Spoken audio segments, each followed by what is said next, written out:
کہتے ہیں جنید بغدادی علیہ رحمہ نکلے سیر پر، جس پہ بڑے بڑے باتیں ہیں بڑے بڑے لوگوں کی، کہتے ہیں وہ سیر پر نکلے تو اس نے دیکھا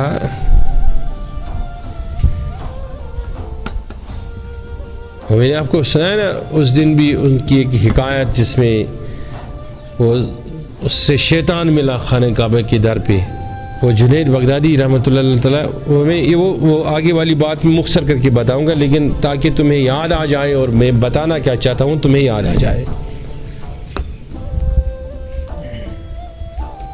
جنید بغدادی حج میں تھا، حج کیا، ایک بڑا مضمون ہے یہ، اس میں بہت سارے عرفاء بھی ہے، عارفہ بھی ہے، ان کا تذکرے اس میں ٹائم چلا جائے گا، لیٹ ہو گیا۔ مطلب اتنا بتاؤں گا کہ وہ جب فارغ ہو گئے نا، بہت صاحب حال لوگوں سے اندر ملے تھے، ایک صاحب حال سے ملاقات ہوئی تھی تو اس نے بتایا تھا کہ میں خدا سے مل کے جا رہا ہوں واپس۔ تو اس نے پوچھا خدا نے تمہیں کیا بتایا اور تو نے خدا کو کیا بتایا؟ تو اس نے کہا، میری طرف توجہ ہے، اس نے کہا کہ خدا نے کہا نہ تم میری سنو نہ میں تمہاری سنوں گا، اسی پہ معاہدہ ہو گیا۔ کیا کیسی عجیب بات ہے، نہ تم میری سنو، کہا تم خوش ہو اس پہ؟ کہا اس سے آگے کون سا بڑا مقام چاہے، مجھے اس کی سننے کی ضرورت ہے، نہیں وہ میں میری سنے گا۔ کہا مطلب کیا؟ کہا وہ اپنے حال پر میں اپنے حال پر۔ اس نے کہا اللہ اعوذ باللہ۔ تو جب باہر آیا نا جنید بغدادی علیہ رحمہ، جب اب اس کو پتا چلا کہ مجھے اندر جو ملا تھا وہ کوئی عام معمولی انسان، وہ تو عارفوں کے بھی سید ہے، عارفوں کے بھی عارف ہے، انہوں نے مجھے کیا بات سنائی۔ تو باہر نکلتے ہی اس کو ایک آدمی ملا، بوڑھا سا اور عجیب آدمی، اور اس کے ہاتھ میں بہت ساری زنجیریں اس نے دیکھی۔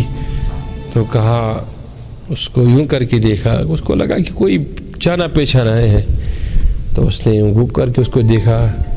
کہا تم کون؟ کہا میں جنید۔ کہا تم کون؟ کہا میں ابلیس۔ کہا تیرا کیا کام خانہ کعبہ کے در پہ؟ کہا تیرا کیا کام اندر تھا؟ تو کہا میرے خدا کا گھر، میرے خدا کا در۔ کہا خدا تو میرا بھی ہے۔ تو باتیں بڑی ہو گئی، تو پوچھا کہ تم ادھر کیا کر رہے ہو؟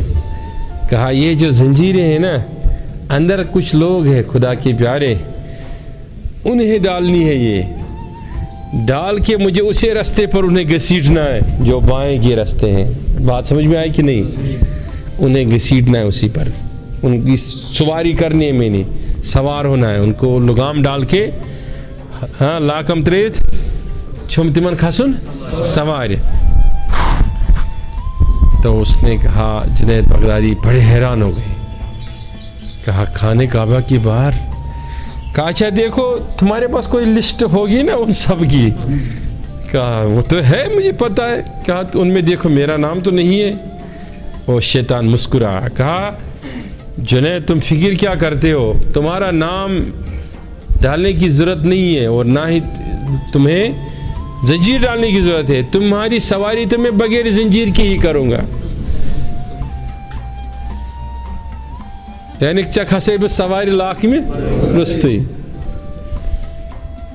تو جنید بڑا حیران ہو گیا، استغفار کر کے وہ چلا گیا۔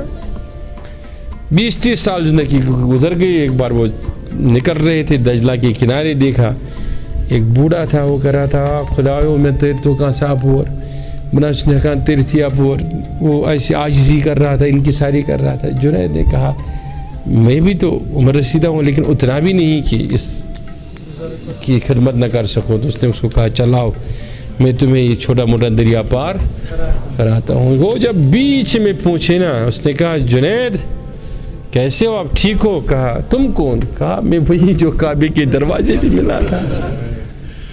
آخر میں آپ پھر چڑھ ہی گیا نا، اس نے کہا استغفر اللہ، کہا اسے کوئی تھوڑی ہوتا ہے. تو یہ